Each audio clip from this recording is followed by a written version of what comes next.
प्यारे परमेश्वर, इस अच्छे से समय के लिए आपको धन्यवाद देते हैं। आज के इस बाइबल वचन समय को भी आप आशीषदायक बना के दीजिए। इन वचन हमारी ज़िंदगी में क्रिया करने के लिए हम समर्पण करते हैं। यीशु मसीह के नाम से मांगते हैं पिता, आमीन। न्यायियों अध्याय 17। एफ्राइम के पहाड़ी देश में मीका नामक एक पुरुष था। उसने अपनी माता से कहा, जो 1100 टुकड़े चांदी तुझसे ले लिए गए थे, जिनके विषय में तूने मेरे सुनते भी शाप दिया था, वे मेरे पास है। मैंने ही उनको ले लिया था। उनकी माता ने कहा, मेरे बेटे पर यहोवा की ओर से आशीष हो। जब उसने वे 1100 टुकड़े चांदी अपनी माता को फेर दिए, तब माता ने कहा, मैं अपनी ओर से अपने बेटे के लिए यह रुपया यहोवा को निश्चय अर्पण करती हूँ, ताकि उससे एक मूरत खोदकर और दूसरी डाल कर बनाई जाए। इसलिए अब मैं उसे तुझको फेर देती हूँ। जब उसने वह रुपया अपनी माता को फेर दिया, तब माता ने 200 टुकड़े डलवइयों को दिए, और उसने उनसे एक मूर्ति खोदकर और दूसरी डाल कर बनाई, और वे मीका के घर में रही। मीका के पास एक देवस्थान था। तब उसने एक एपोद और कई एक गृह देवता बनवाए, और अपने एक बेटे का संस्कार करके उसे अपना पुरोहित ठहरा लिया। उन दिनों में इज़राइलियों का कोई राजा न था। जिसको जो टेक जान पड़ता था, वही वह करता था। यहूदा के कुल का एक जवान लेवीय यहूदा के बैतलहम में परदेशी होकर रहता था। वह यहूदा के बैतलहम नगर से इसलिए निकला कि जहाँ कहीं स्थान मिले वहाँ जा रहे। चलते चलते वह एफ्राइम के पहाड़ी देश में मीका के घर पर आ निकला। मीका ने उससे पूछा, तू कहाँ से आता है? उसने कहा, मैं तो यहूदा के बैतलहम से आया हुआ एक लेवीय हूँ, और इसलिए चला जाता हूँ कि जहाँ कहीं ठिकाना मुझे मिले वही रहूं। मीका ने उससे कहा, मेरे संग रहकर मेरे लिए पिता और पुरोहित बन, और मैं तुझे प्रति वर्ष 10 टुकड़े रुपए और एक जोड़ा कपड़ा और भोजन वस्तु दिया करूँगा। तब वह लेवीय भीतर गया, और वह लेवीय उस पुरुष के संग रहने से प्रसन्न हुआ, और वह जवान उसके साथ बेटा सा बना रहा। तब मीका ने उस लेवीय का संस्कार किया, और वह जवान उसका पुरोहित होकर मीका के घर में रहने लगा। और मीका सोचता था कि अब मैं जानता हूँ कि यहोवा मेरा भला करेगा, क्योंकि मैंने एक लेवीय को अपना पुरोहित कर रखा है। आमीन। न्यायियों अध्याय 18। उन दिनों में इज़राइलियों का कोई राजा न था, और उन्हीं दिनों में दानियों के गोत्र के लोग रहने के लिए कोई बाग ढूंढ रहे थे, क्योंकि इज़राइली गोत्रों के बीच उनका बाग उस समय तक न मिला था। तब दानियों ने अपने समस्त कुल में से 5 शूरवीरों को सोरा और एश्ताओल से देश का भेद लेने और उसमें छानबीन करने के लिए यह कहकर भेज दिया, जाकर देश में छानबीन करो। इसलिए वे एफ्राइम के पहाड़ी देश में मीका के घर तक जाकर वहां टिक गए। जब वे मीका के घर के पास आए, तब उस जवान लेवीय का बोल पहचाना। इसलिए वह मुड़कर उससे पूछा, तुझे यहाँ कौन ले आया, और तू यहाँ क्या करता है, और यहाँ तेरे पास क्या है? उसने उनसे कहा, मीका ने मुझसे ऐसा ऐसा व्यवहार किया है, और मुझे नौकर रखा है, और मैं उसका पुरोहित हो गया हूँ। उन्होंने उससे कहा, परमेश्वर से सलाह ले कि हम जान ले कि जो यात्रा हम करते हैं वह सफल होगी या नहीं। पुरोहित ने उनसे कहा, कुशल से चले जाओ। जो यात्रा तुम करते हो उस पर यहोवा की कृपा दृष्टि है। तब वे 5 मनुष्य चल निकले, और लाइश को जाकर वहां के लोगों को देखा कि वे सीदोनियों के समान निडर, बेकटके और शांति से रहते हैं, और इस देश का कोई अधिकारी नहीं है जो उन्हें किसी काम में रोके, और ये सीदोनियों से दूर रहते हैं और दूसरे मनुष्यों से कोई व्यवहार नहीं रखते। तब वे सोरा और एश्ताओल को अपने भाइयों के पास गए, और उनके भाइयों ने उनसे पूछा, तुम क्या समाचार लेकर आए हो? उन्होंने कहा, आओ हम उन लोगों पर चढ़ाई करें, क्योंकि हमने उस देश को देखा कि वह बहुत अच्छा है। तुम क्यों चुपचाप रहते हो? वहां चलकर उस देश को अपने वश में कर लेने में आलस न करो। वहां पहुंचकर तुम निडर रहते हुए लोगों को और लंबा चौड़ा देश पाओगे, और परमेश्वर ने उसे तुम्हारे हाथ में दे दिया है। वह ऐसा स्थान है जिसमें पृथ्वी भर के किसी पदार्थ की घटी नहीं है। तब वहां से अर्थात सोरा और एश्ताओल से दानियों के कुल के 600 पुरुषों ने युद्ध के हथियार बांधकर प्रस्थान किया। उन्होंने जाकर यहूदा देश के किरियत यारीम नगर में डेरे खड़े किए। इस कारण उस स्थान का नाम महनेदान आज तक पड़ा है। वह किरियत यारीम के पश्चिम की ओर है। वहां से वे आगे बढ़कर एप्राइम के पहाड़ी देश में मीका के घर के पास आए। तब जो 5 मनुष्य लाइश के देश का भेद लेने गए थे, वे अपने भाइयों से कहने लगे, क्या तुम जानते हो कि इन घरों में एक एपोद, एक गृह देवता, एक खुदी और एक डली हुई मूरत है? इसलिए अब सोचो कि क्या करना चाहिए।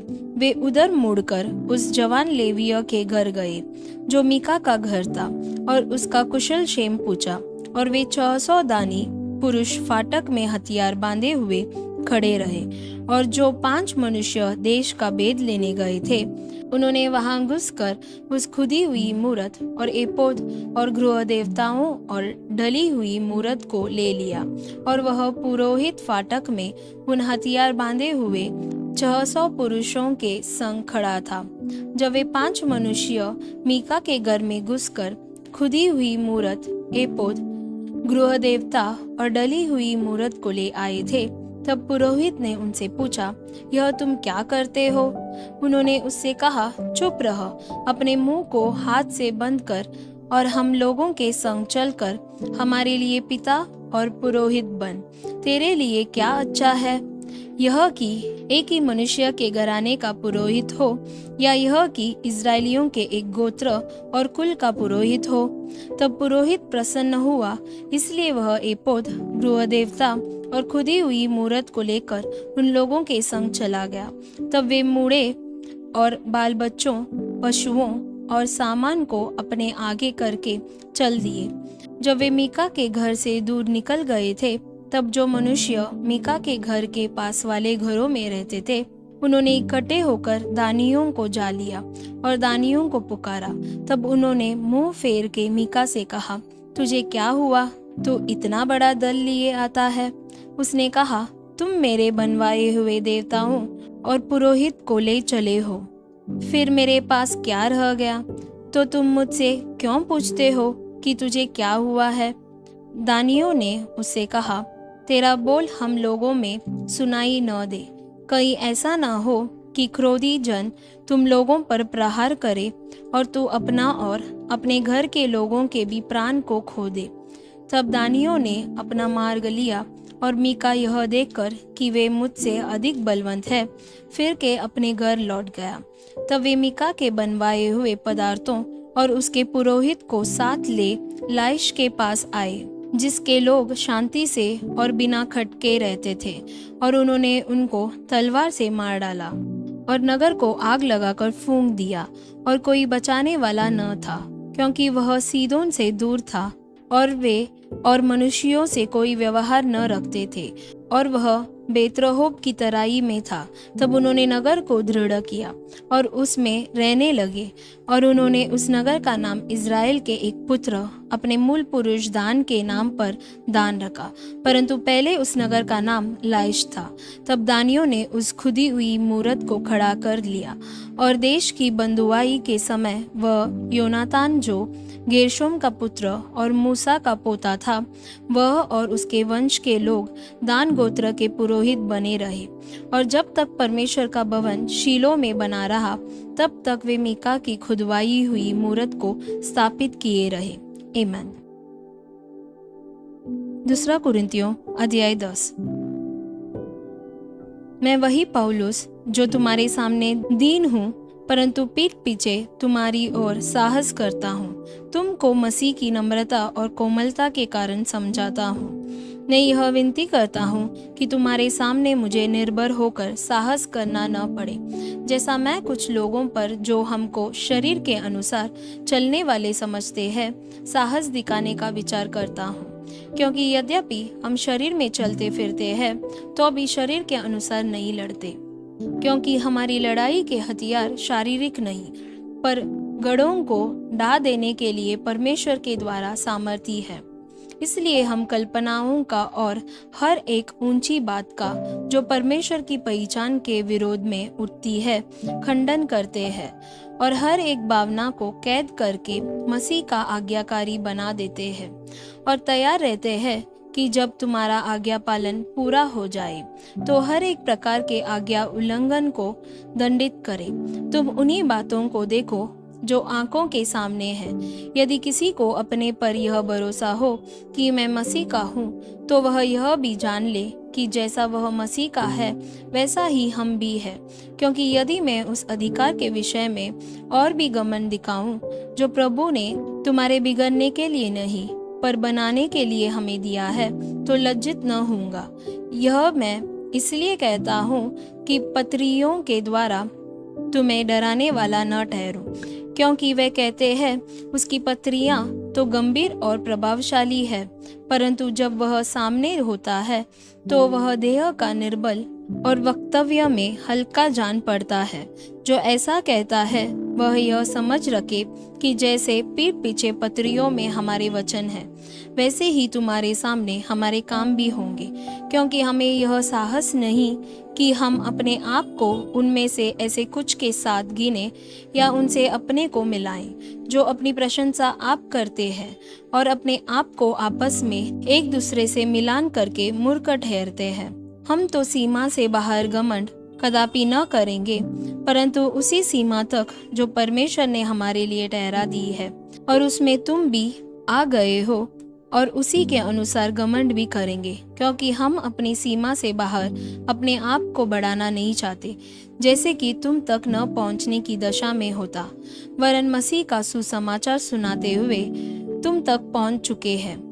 हम सीमा से बाहर दूसरों के परिश्रम पर घमंड नहीं करते, परंतु हमें आशा है कि ज्यों-ज्यों तुम्हारा विश्वास बढ़ता जाएगा, त्यों-त्यों हम अपनी सीमा के अनुसार तुम्हारे कारण और भी बढ़ते जाएंगे, ताकि हम तुम्हारी सीमा से आगे बढ़कर सुसमाचार सुनाएं। और यह नहीं कि हम दूसरों की सीमा के भीतर बने बनाए कामों पर घमंड करे, परंतु जो घमंड करे वह प्रभु पर घमंड करे। क्योंकि जो अपनी बड़ाई करता है वह नहीं, परंतु जिसकी बड़ाई प्रभु करता है वही ग्रहण किया जाता है। आमीन। भजन संगीता अध्याय 54। हे परमेश्वर, अपने नाम के द्वारा मेरा उद्धार कर और अपने पराक्रम से मेरा न्याय कर। हे परमेश्वर, मेरी प्रार्थना सुन ले, मेरे मुंह के वचनों की ओर कान लगा। क्योंकि परदेशी मेरे विरुद्ध उठे हैं और कुकर्मी मेरे प्राण के ग्राहक हुए हैं। उन्होंने परमेश्वर को अपने सम्मुख नहीं जाना। देखो, परमेश्वर मेरा सहायक है, प्रभु मेरे प्राण के संभालने वालों के संग है। वह मेरे द्रोहियों की बुराई को उन्हीं पर लौटा देगा। हे परमेश्वर, अपनी सच्चाई के कारण उनका विनाश कर। मैं तुझे स्वेच्छा बलि चढ़ाऊंगा। हे यहोवा, मैं तेरे नाम का धन्यवाद करूंगा, क्योंकि यह उत्तम है। क्योंकि तूने मुझे सब दुखों से छुड़ाया है और मैं अपने शत्रुओं पर दृष्टि करके संतुष्ट हुआ हूँ। आमीन।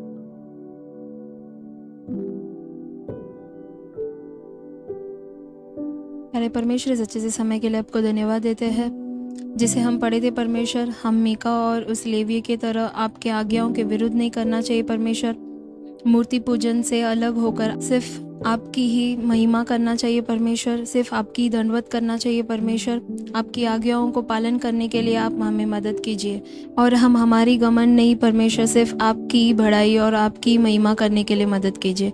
यीशु मसीह के नाम से मांगते पिता, आमीन। God bless you.